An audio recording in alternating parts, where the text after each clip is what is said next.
April 27న party ఆవిర్భావ దినోత్సవం తర్వాత బీఆర్ఎస్ ఫుల్ యాక్షన్ మోడ్లోకి వెళ్తుందని ఆశాభావం వ్యక్తం చేస్తున్నారు పార్టీ నేతలు.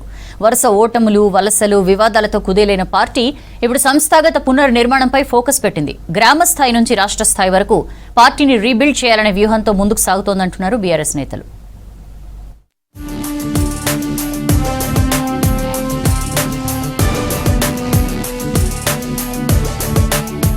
అసెంబ్లీ ఎన్నికల్లో అధికారం కోల్పోవడం, పార్లమెంటు ఎన్నికల్లో ఒక్క సీటు కూడా దక్కకపోవడం బీఆర్ఎస్ కు పెద్ద షాకులుగా మారాయి.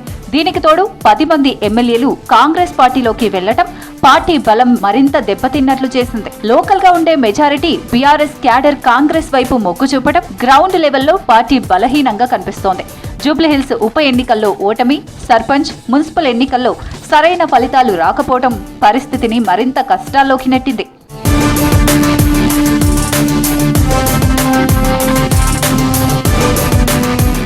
మరోవైపు వివాదాలు కూడా బీఆర్ఎస్ పార్టీని వెంటాడుతున్నాయి. కేసీఆర్ పై కాళేశ్వరం కమిషన్ విచారణ, సీఎం రేవంత్ రెడ్డి అసెంబ్లీ వేదికగా కాళేశ్వరం ప్రాజెక్టుపై సిబిఐ విచారణ చేయాలని కేంద్రాన్ని కోరారు. హరీష్ రావుపై ఫోన్ ట్యాపింగ్ ఆరోపణలు, కేటీఆర్ పై ఫార్ములా ఈ రేస్ కేసు, ఇలా వరుస అంశాలు పార్టీ ఇమేజ్ పై ప్రభావం చూపుతున్నాయి.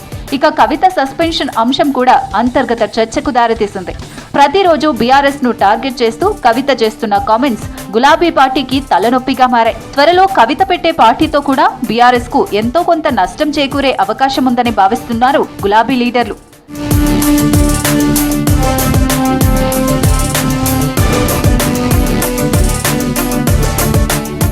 బీఆర్ఎస్ పార్టీ సంస్థాగత నిర్మాణాన్ని బలోపేతం చేయడంపై దృష్టి పెట్టింది.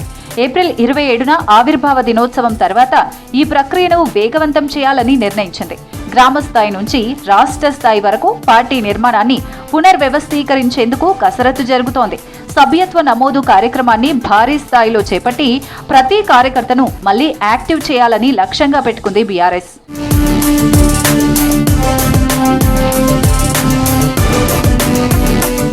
పార్టీ కమిటీల పునర్నిర్మాణంతో పాటు బూత్ స్థాయి కమిటీలను బలోపేతం చేయడంపై ప్రత్యేక దృష్టి పెట్టింది బీఆర్ఎస్. గ్రౌండ్ లెవెల్లో మరింత పట్టు పెంచుకోవడానికి ప్రయత్నాలు చేస్తోంది. అలాగే యువత, మహిళలకు అధిక ప్రాధాన్యత ఇస్తూ కొత్త నాయకత్వాన్ని ముందుకు తీసుకురావాలని పార్టీ భావిస్తోంది. ఈ మొత్తం ప్రక్రియను మే, జూన్ నెలల్లో పూర్తి చేస్తామన్నారు కేటీఆర్.